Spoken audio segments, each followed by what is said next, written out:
Good morning from Siliguri. এই যে আমার বন্ধুর ফ্ল্যাটে আছি এখন, আর এখান থেকে জাস্ট সূর্য উঠছে।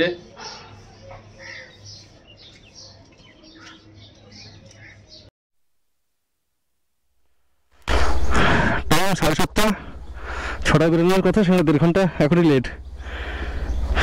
এটাই হয়। এখান থেকে ম্যাপে দিয়ে দিচ্ছি, নামছি। সমুদ্র ডাকে কিনা জানি না, তবে পাহাড় ডাকে মাঝে মাঝে, তাই ঘর ছেড়ে বেরিয়ে আসে এই পাহাড়ের টানে। মনে হয় যেন পুরোপুরি একদম ব্লগার হয়ে যায়, ব্লগ করি আর ঘুরি, কিন্তু কিছু করার নেই।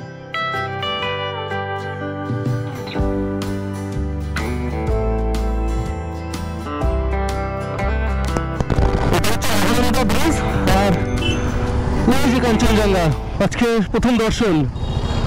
উফ, মন ভরে যায় ভাই।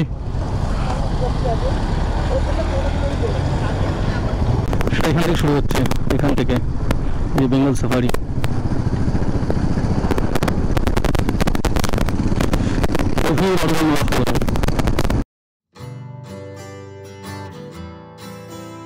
হ্যাঁ, দুপাশে গভীর অরণ্য, আর আমার হাত গ্লাভস পরে নিয়েছে সকালে। উফ, ঠান্ডা, একদম চিল, মানে জমে যাচ্ছে হাতটা একদম।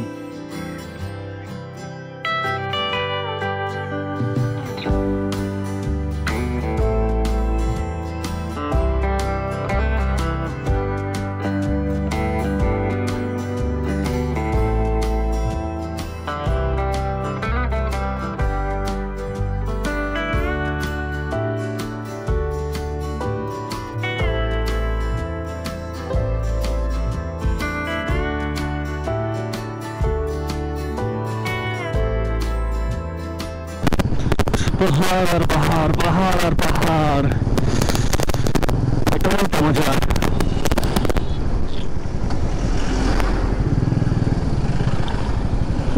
Flexi strong. Keep.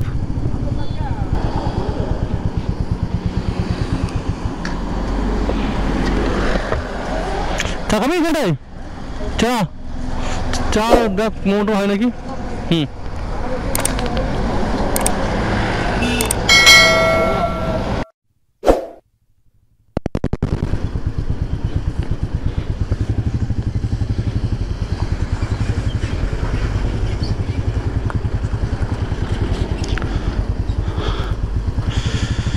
সবে সেবক রেলগেট পার করছি, সেবক স্টেশন।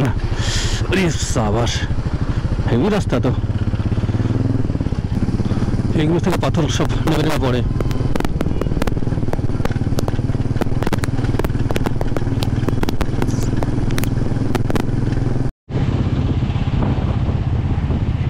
বন্যা যখন হলো ফ্লোরে, রাস্তা থেকে জল উঠে গেছে, আর ওখানে যে রাস্তাটা করছে ওটা পুরো ঢুকা গেছিল আর কি, অনেক উঁচু, ভয়াবহ উঠছিল সেটা যে না দেখে পুরো একদম ঘোরা গেছিল জলে, সব ভেঙে পড়ে গেছিল, রাস্তা পুরো বন্ধ ছিল।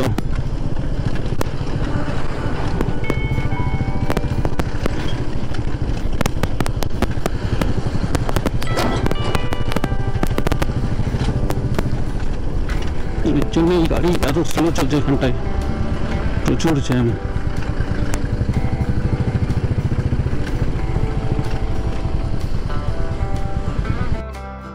এই রাস্তাটা ডান দিকে সোজা উঠে গেছে কালিম্পংয়ের দিকে, কালিম্পং যেসব লেগাও, আর এটার রাস্তাটা চলে যাচ্ছে গ্যাংটক বাদিক থেকে, মানে ঘুরে ব্রিজের উপর থেকে পেলিং, ইয়াকসম আর রাবাংলা একটাই পথ। এবারটা আমরা যে ব্রিজটা পার করছি সেটা পার করলেই আমরা সিকিম এন্টার করছি। আর এই রাস্তাটা কিন্তু কখনো সেইভাবে মানে ক্রাউড জ্যাম বেশি থাকে না। গ্যাংটকের রাস্তা যেরকম জ্যাম থাকে, এই রাস্তাটা সবসময় মোটামুটি ফাঁকাই থাকে। আমরা প্রায় চলে এসেছি, এখন নামছি, এন্টার করছি। আর আমার এই বাপাসের যে সিনটা, এটা আমি ঠিক ঘাট ঘুরে দেখতে পাচ্ছি না, গাড়ি চালানোর জন্য সামনে আমাকে দেখতে হচ্ছে, কিন্তু মাঝে মাঝে একবার করে দেখছি, অসাধারণ। এটা ঠিক ক্যামেরায় আসবে না, দারুণ লাগছে, মনে হচ্ছে একদম স্বর্গ।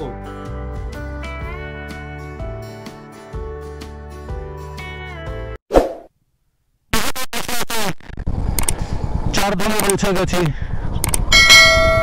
হর হর মহাদেব।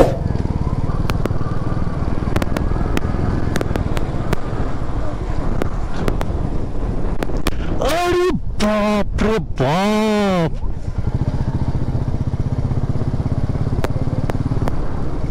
ওরা কোথায় গেল?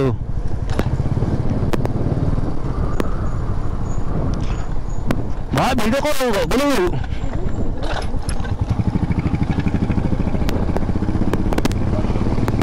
এই ভিডিও কখন কোথাও দেখিনি বলো, এই ভিডিওটা কোথাও দেখিনি। কি দারুণ লাগছে রে।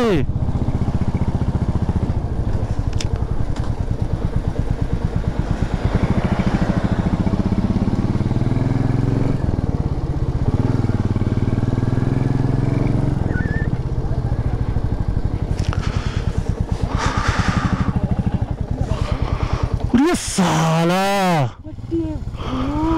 এখান থেকে কি করে আসিস ভাই রে? আমার পেছনে কাঞ্চনজঙ্ঘার যে ভিউটা আছে সেই ভিউটা কোথা থেকে দেখা যায় না, পেলিং থেকে, দার্জিলিং থেকে, কোথা থেকে না, এত সুন্দর ভিউ, জাস্ট অসম। আমি পুরোটা দেখাচ্ছি ফ্রন্ট ক্যামেরা থেকে। এখানটা এসে পয়সা ফুল হয়ে গেছে, মানে ক্যামেরাটাতে আর কত দেখানো যায়। এটা জাস্ট এই ফোন থেকে এরকম আসছে, একটু জুম করলে ও, মানে গাছগুলো যদি পুরোটা না থাকতো, ওরা উপর দেখছে, যাই উপর থেকে দেখে আসি।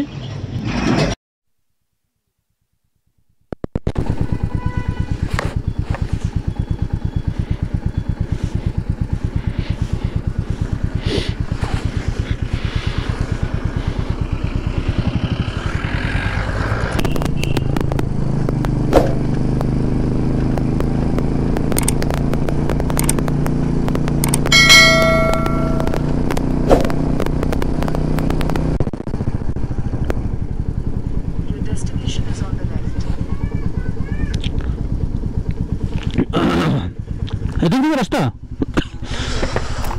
মন্দির।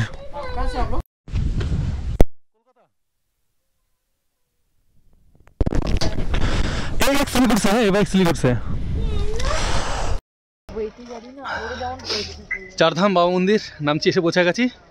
আর আসার সময় যা ভিউ দেখলাম সেটা তো অসাধারণ, কারণ এই ভিউটা দার্জিলিং বা পেলিং থেকে দেখা যায় না। আমি অনেক জায়গাতে কাঞ্চনজঙ্ঘা দেখেছি, কিন্তু নিচে নদী আর উপরে পাহাড়, কাঞ্চনজঙ্ঘা দারুণ দারুণ। আর রেঞ্জটা এত দূর পর্যন্ত দেখা যাচ্ছে, সেটা যে না দেখবে সে বোঝায় না, না ছবিতে না ভিডিওতে, কিছুতেই জাস্ট বোঝানো যাবে না। নামছি চারধাম মন্দির।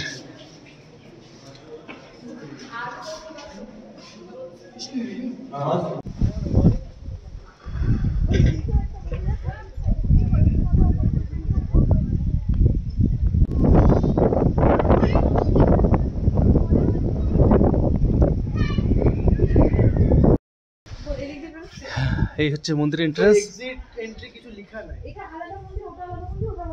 আচ্ছা মূল মন্দির চলো আগে, সেটা আমি জানি না, তোমরা খোঁজো।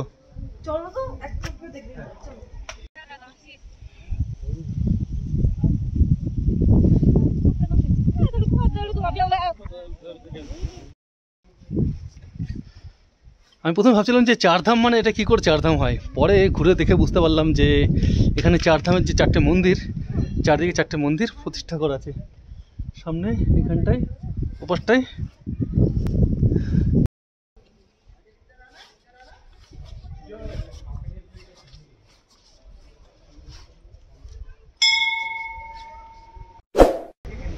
চারধামের এই হচ্ছে একধাম দ্বারকা, এই হচ্ছে রামেশ্বরম একদম সামনে।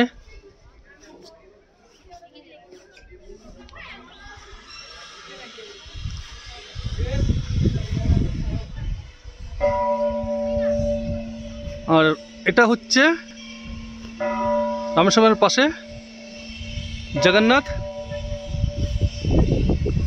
আর এই সামনেটা হচ্ছে একদম এই গাছটার পেছনে এটা বদ্রীনাথ।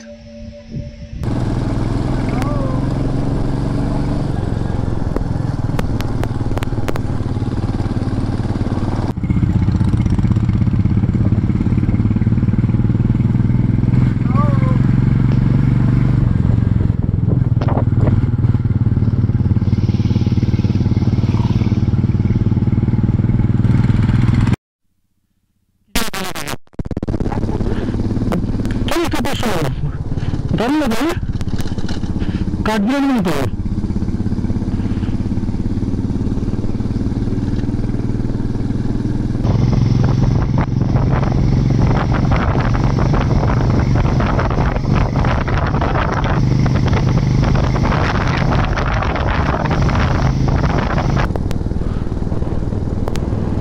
জানি না আগে যেন রাবাংলা আসেনি।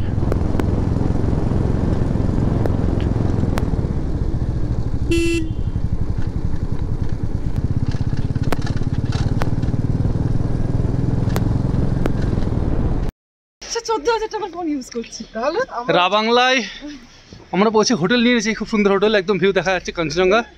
একটু অ্যাঙ্গেল হচ্ছে, মানে সব দেখতে দেখতে আমরা ভুলে গেছি যে ব্লগ করতে হবে।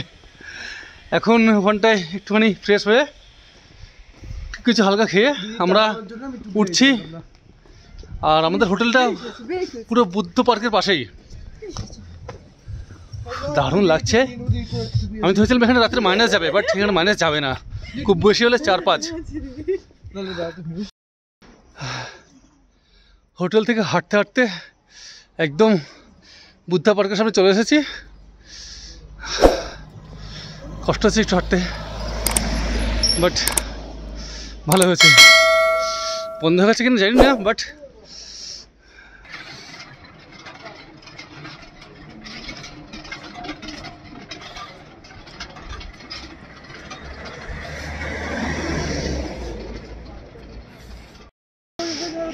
হ্যাঁ, বুদ্ধা পার্কে এন্ট্রি ফি 80 রুপিস।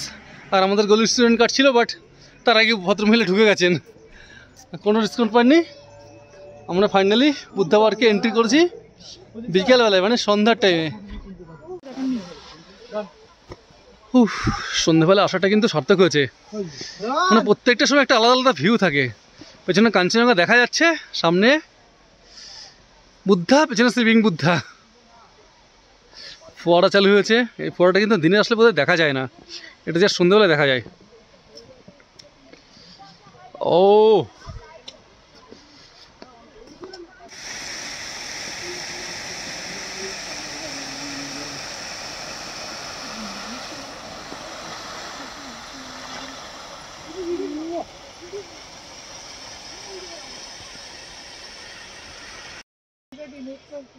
উঠতে কষ্ট গেছে, নিচের এই সিঁড়ি এতটা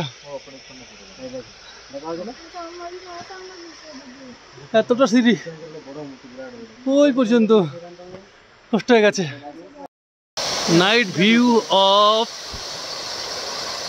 বুদ্ধা গার্ডেন।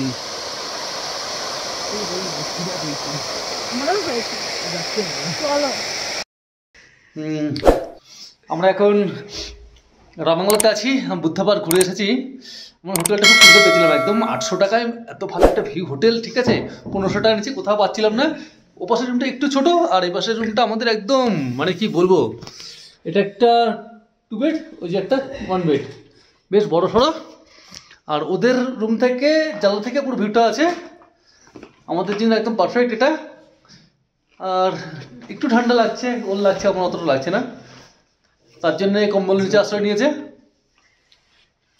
এখন একটু গরম জল খাচ্ছে, উনি দেখো গরম জল, দেখো গরম জল দেখবে না না, সবাই ভাবছে গ্লাস লোকানো কেন, গরম জলটা ওখানে রাখা আছে কারণ ঠান্ডা হয়ে যাবে, তাই। ঠিক আছে, আমরা এখন একটু রেস্ট নিয়ে ডিনার করবো, করে কালকে সকালে গ্যাংটক। চলো দেখছি, যদি জেগে থাকি তাহলে কথা হবে, নাহলে গুড নাইট।